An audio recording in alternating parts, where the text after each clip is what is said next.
Maharashtra today 24 news, सत्य परिस्थितीचा सविस्तर आढावा। सत्ता कोणाच्या हाती, विजयाची पताका कोण फडकवणार, जनता कोणाच्या गळ्यात टाकणार विजयाची माळ, जनतेचं मत कोणाला, संपूर्ण महाराष्ट्रातील महानगरपालिकेतील संपूर्ण आढावा आपणासमोर पहा फक्त महाराष्ट्र टुडे मराठीवर। दुचाकीवर आले, कोयता काढला, अवघ्या 2 मिनिटात 1 कोटीचे दागिने घेऊन पसार झाले। पुण्यात भर दिवसा 1 कोटी रुपयांचा दरोडा। पानशेत रस्त्यावरील वैष्णवी ज्वेलर्स या दुकानावर 5 सशस्त्र दरोडेखोरांनी हल्ला चढवला। चोरट्यांनी अवघ्या 2 मिनिटात सुमारे 1 कोटी रुपये किमतीचे सोन्याचे दागिने लंपास केले। सिंहगड पायथ्याशी असलेल्या खानापूर तालुका हवेली परिसरात शुक्रवारी भर दिवसा पडलेल्या दरोड्याने संपूर्ण जिल्हा हादरला आहे।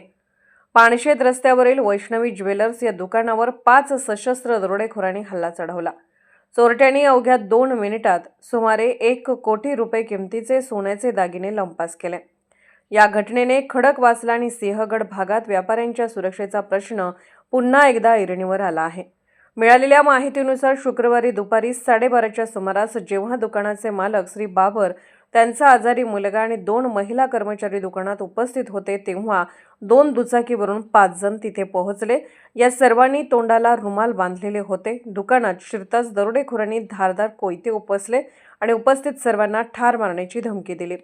अत्यंत नियोजनबद्ध पद्धतीने रेकी करून आलेल्या या टोळीने काचेच्या कपाटातील सुमारे 75 ते 80 तोळे सोन्याचे दागिने अवघ्या 1.5 ते 2 मिनिटात पिशव्यांमध्ये भरले आणि पानशेतच्या दिशेने वेगाने पसार झाले। घटनेचा सीसीटीव्ही व्हिडिओ समोर आला आहे, ज्यामध्ये 5 चोर दुकानात शिरताना दिसतात।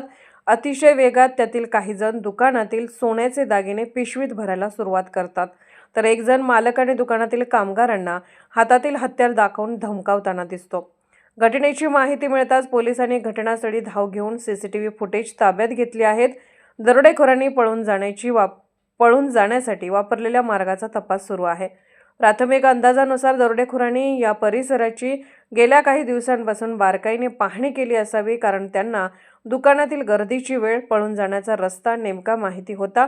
भर वस्तीत आणि वर्दळीच्या रस्त्यावर घडलेल्या या धाडसी दरोड्यामुळे स्थानिक रहिवासी आणि व्यावसायिकांमध्ये दहशतीचे वातावरण पसरले आहे। महाराष्ट्र टुडे मराठीसाठी ब्युरो रिपोर्ट, पुणे।